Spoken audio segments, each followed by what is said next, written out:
This is Las Vegas Real Estate Now with local real estate expert Harvey Blankfeld. This is our monthly market update for May 2025. When we do this, I'm using April data predominantly, and I'm doing it for single-family homes because that's predominantly where I work. So let's talk about what we've got here. Right now we have currently available 6,536 homes. That's up almost 700 homes from last month. Under contract, 2,461, virtually the same. Sold in the last 30 days, 2,164, down a little bit from last month. The month's worth of inventory is 3. That's up because the inventory went up. And the average days on market actually came down a little bit, which is good. The median price came down a tiny bit from last month. I had it at 483. I think some people had it at 485. I had it at 483 last month, and it came down just a couple $100. But it did go down. And so I think that's important. Now, last year at this time, we had about half as many homes on the market. But we did have a lot more under contract, and we did sell a few more, 2,339 in terms of closings. But we only had about a month and a half worth of inventory. The average days on market was 34, and our median price was 470. So we're up about $12,000 year over year on single-family homes. Now, this is just single-family homes throughout the valley right now through multiple lists. Let's take a look at some of the other things that I found for us. But isn't median just mean that an equal amount of houses sold more than that? As under? Isn't that what median More is? or less. Where's Rick? We need him with the medium, the mode, the average. The median, you chop off the top, you chop off the bottom, and you just look at the middle pack. Is basically That's a great way of putting it. Yeah, that's the way I see it. That's the visual. There you go. See, and that's why they pulled over to the side of the road, so I can describe that to them. Yeah. Okay. Now we have our stack chart here, and basically what this says is how many homes we've sold each month. And this goes all the way back to the year 2000. And you can see right now we're pretty much on pace with what we were doing last year, right around the same number. We're right about even with where we were last year, which was about even with the year before, which was way off from the previous 2 years where we had a record year in 21. We did more volume in 21 than any year in the last 25. And what years would you call the COVID years? 21 would be one of them. That would be the year when we came out. That's when I call the reshuffling of the deck.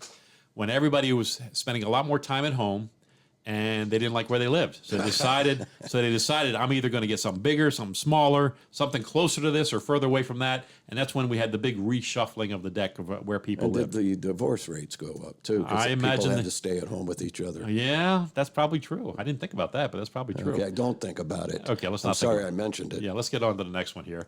This is the median sale price. Okay, so look at this line, Steve. It's a flat line. It's not. We're going back to April 23. It was 430. Wow.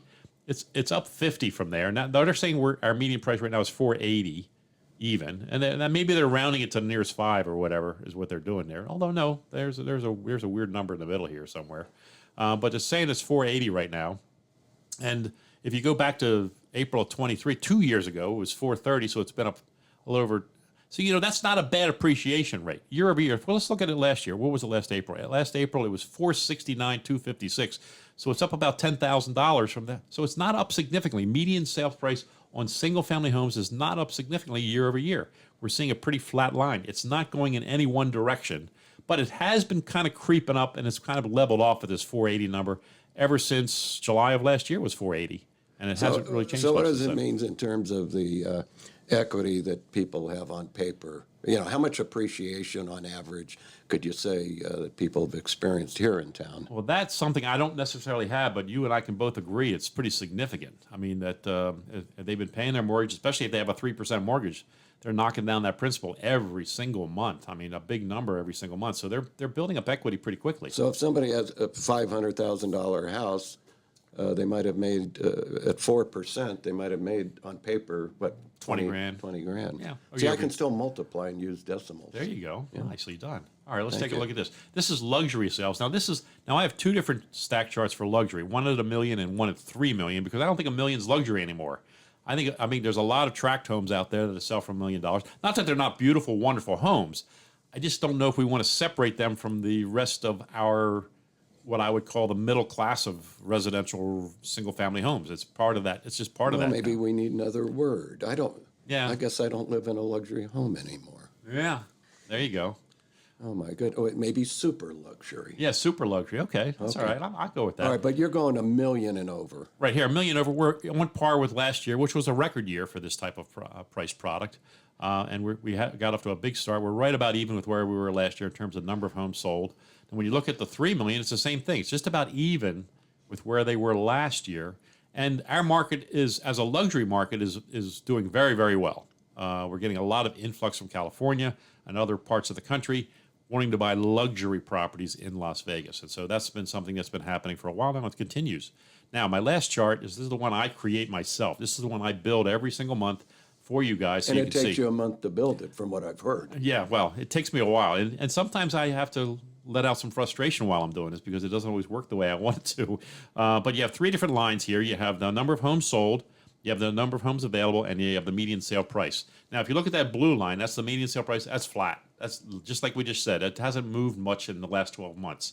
Now, the yellow line, the inventory, however, while it crept down a little bit at the beginning of the year, it's creeping up big time now. We're up over 6,500 single-family homes.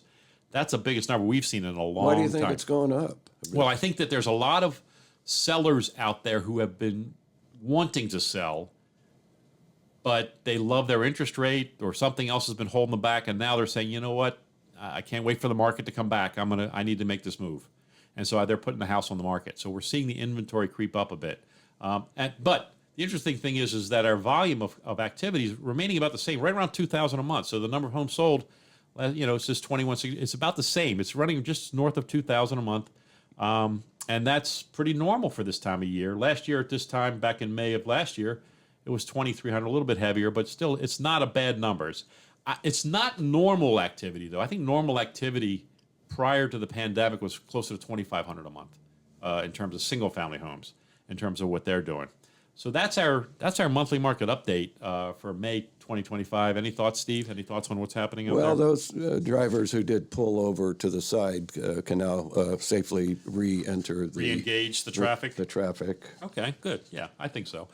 Look, I think what we're seeing is I'm always warned not to predict, and I try not to, but usually I can do it based on, I just look at trends, and I can see that we're going to start to see a trend of increasing inventory, and I always talk about it, supply and demand is what dictates price. If the supplies continues to go up, prices are going to soften. It's going to happen, and we're starting to see a little inkling of it now. We may see it get even stronger if the inventory continues to creep up like that. And it always depends on the individual neighborhood and the price point and all that. Indeed. So these are kind of like generalizations. Yeah, aren't this they? is market wide, and so and you've heard me say this before, guys. Real estate is local, hyper local. So it really matters what's happening in your neighborhood. Your neighborhood may be going up, or it may be already been going down. We don't know. I mean, unless we look at your individual neighborhood, we could see that. I have seen. In doing some of the listings I've done, I have seen some neighborhoods where the numbers have been going down for a few months. But in general, over the market, we're just starting to see it market-wide, looking at the Las Vegas Valley.